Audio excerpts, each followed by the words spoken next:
ఇంటి వెనక కొత్తది ఒకటి షెడ్ తీస్తున్నామండి కిచెన్ కి. ఇల్లు చాలా సరిపోవట్లేదు, ఇరికిరికి అయిపోతుందని చెప్పి కొత్త షెడ్ ఒకటి తీపిస్తున్నాం. నేను చూపిస్తాను, ఇది చూడండి. ఇది ఓన్లీ కిచెన్ అన్నమాట. కిచెన్ డైనింగ్ టేబుల్ పెట్టుకొని భోజనం అవి చేయడానికి. ఇందులో ట్విస్ట్ ఏంటంటే, ఈ టాపీ వేస్తున్నారు కదా, ఈయన మా నాన్నగారు. ఈయన టాపీ పట్టుకోక 15 సంవత్సరాలు, దాదాపుగా 15 ఏళ్ల నుంచి. ఒక 10 ఏళ్ళు వేసుకోండి పోనీ, 10 ఏళ్లలో ఎప్పుడు టాపీ పట్టుకోలేదు. మళ్ళీ ఫస్ట్ టైం నా కోసం మా ఇంట్లో చేస్తున్నారు. ఒకసారి నీ మొహం చూపినానా?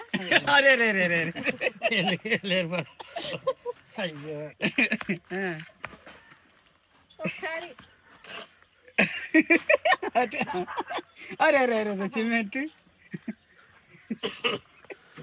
ఇప్పటి వరకు అసలు ఎప్పుడు పని చేయలేదు, చేపిస్తూనే ఉండేవాళ్ళు. కాకపోతే ఇక ఆడపిల్ల తండ్రి అంటే కష్టం అనేది ఖచ్చితంగా ఉంటదిగా. మనం ఎంత ఇది ఉన్నా మన ఫాదర్ నుంచి చేయి పడాల్సిందే. అది మా నాన్న పాపం నా కోసం 10 ఏళ్ల తర్వాత, 10-15 ఏళ్ల తర్వాత ఫస్ట్ టైం మళ్ళీ టాపీ పట్టుకున్నారు.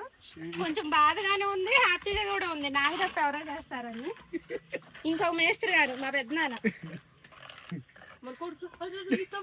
అగో మా అత్త, మా మేనత్త, మా నాన్నగారు ఏకైక చెల్లెలు. ఎవరికి మనం పేమెంట్లు ఇచ్చే పని లేదు, మొత్తం ఫ్రీ చేసి పెట్టడమే వాళ్ళే. జస్ట్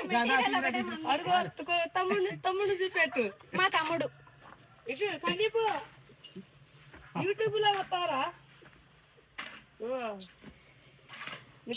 ఇక్కడ కిచెన్ తీసిన తర్వాత కాంపౌండ్ వాళ్ళు కూడా కట్టడానికి మొత్తం అవన్నీ తీపిస్తున్నారు.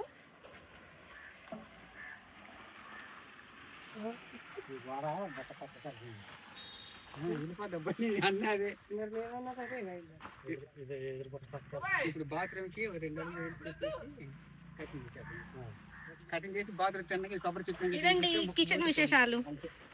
కిచెన్ మొత్తం కంప్లీట్ అయ్యాక మా డాడీ మా పెద్దనాన్న కలిసి ఎలా కట్టారు, మొత్తం దీన్ని రూపురేఖలు ఎలా మార్చారు అనేది నెక్స్ట్ వీడియోలో చూపిస్తాం మీకు.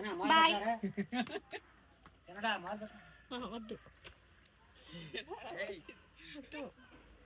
ఎందుకో చెప్పాలా?